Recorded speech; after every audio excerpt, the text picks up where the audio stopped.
Donc, je vous retrouve vendredi au lieu du jeudi comme d'habitude, puisque le dernier jeudi du mois, je le garde pour ma rencontre d'équipe.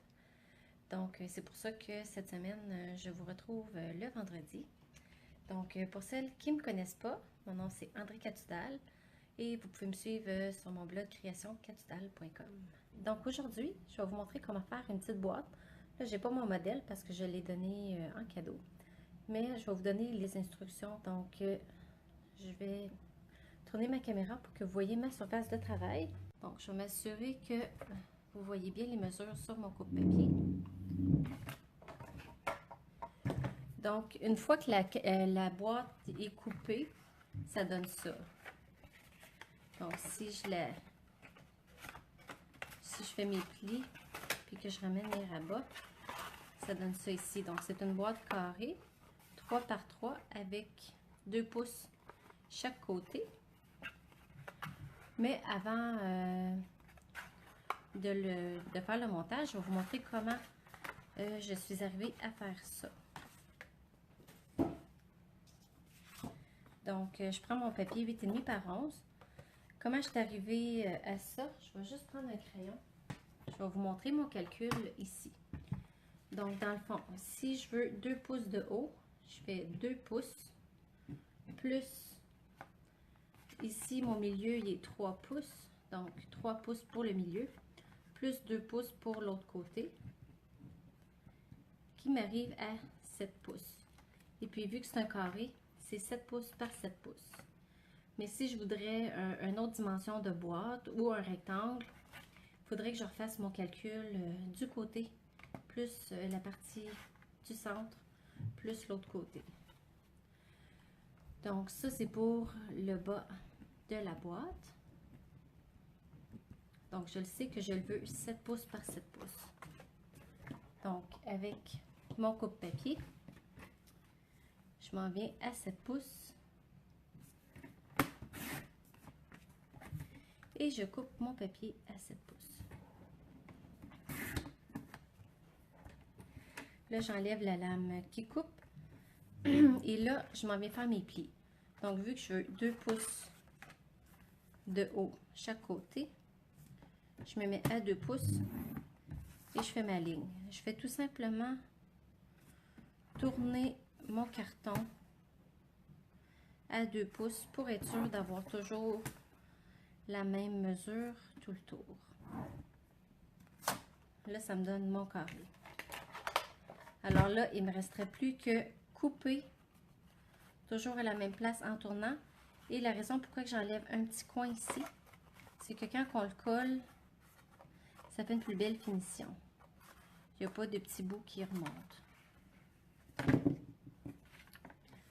Donc, avec cette méthode-là, vous pouvez faire vraiment n'importe quel format de boîte. Bonsoir Lorraine.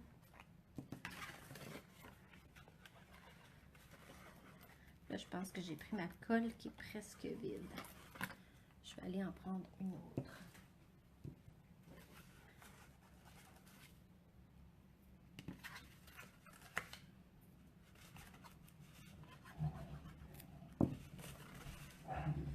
Donc, je ramène mes côtés ici.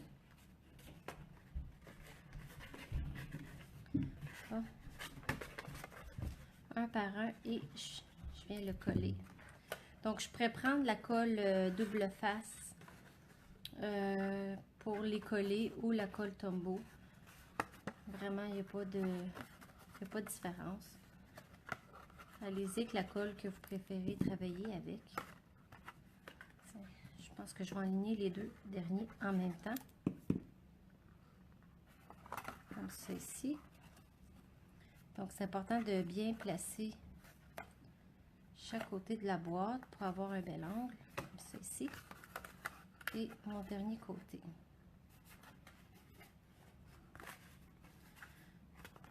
Donc, en pas grand temps, on a déjà la base de notre boîte. Là, ici, s'il y a des coins qui lèvent, je pourrais venir ajouter un peu de colle, comme ça. Et pour faire le haut, là, ici, je l'ai déjà coupé. lèvres vermeilles. Je vais vous expliquer mon calcul. Ici, c'est 1 pouce. Là, j'ai encore mon 3 dans le milieu, plus 1 pouce. Donc, 3. Non, c'est 1, plus 3, plus 1. Et puis, pour que le haut de la boîte soit un petit peu plus grand que celle d'en bas, sinon, ça ne rentrerait pas un dans l'autre. On peut rajouter entre 1,16 et 1,8. Plus ou moins. Donc, comment que je fais ça?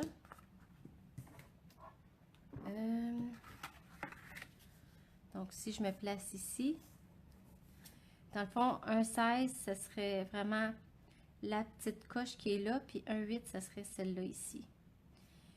Donc, je l'ai coupé 5 par 5, mais en rajoutant 1,8.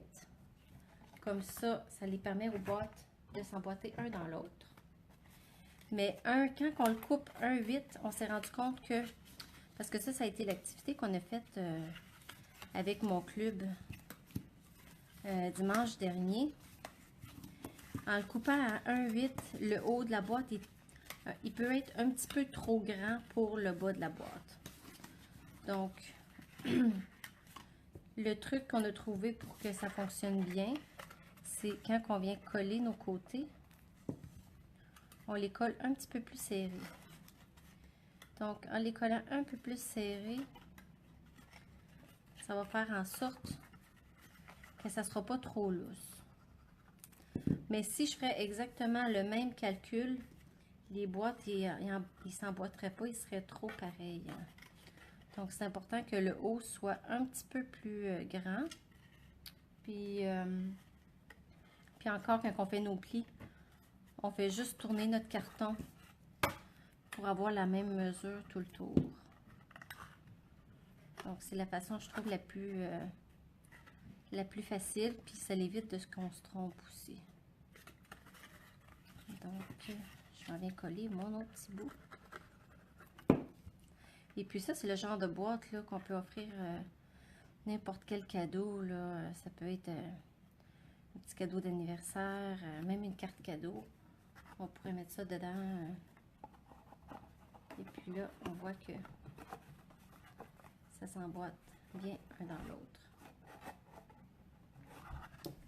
Puis là, j'avais déjà mon matériel pré-coupé, puisque c'était ce qui me reste de mon atelier.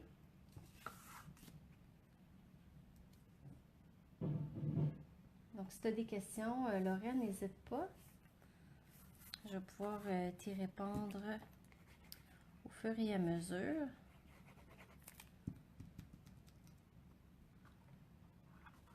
Donc, je vais probablement faire un article de blog avec ce projet-là la semaine prochaine. Puis, je vous mettrai un PDF justement pour aider à faire le calcul pour une boîte carrée et une boîte rectangle. Parce que ça, c'est vraiment les mesures à suivre pour une boîte carrée.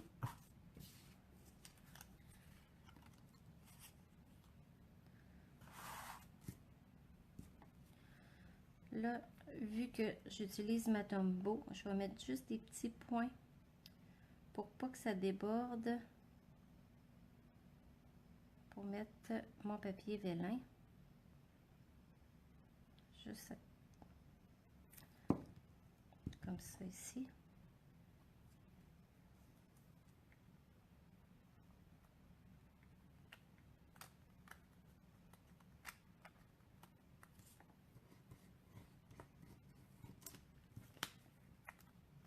Ah, merci Lorraine. T'aimes ça ces boîtes-là? Et puis c'est facile à faire. L'important c'est de prendre le temps de bien faire notre calcul. Et puis on se trompe pas. Là, je voulais mettre ça en dessous. Non, je vais le mettre par-dessus. Donc là, c'était plus pour la Saint-Valentin, mon thème. Donc ici, je pourrais venir mettre Joyeux Saint-Valentin ou un autre petit mot. Puis venir le coller en dimension ici, comme ça. Mais en le coupant plus court. Même juste comme ça, elle est jolie. Je pourrais même juste la laisser. Donc, ça nous fait une boîte qui est adaptable pour n'importe quelle occasion et de n'importe quel format. Puis que ça nous coûte pas cher dans le sens que, en autant qu'on ait un bon coupe-papier, où on peut faire nos coupes et nos plis d'un seul coup et on arrive à faire une petite boîte comme ça ici. Et donc, c'est tout pour moi pour aujourd'hui. Si vous voulez partager ma vidéo, je vous remercie. Ça va me faire plaisir que vous partagiez ma vidéo. Et puis, je vais vous souhaiter une belle fin de semaine. Et puis, on se retrouve la semaine prochaine. Bonsoir.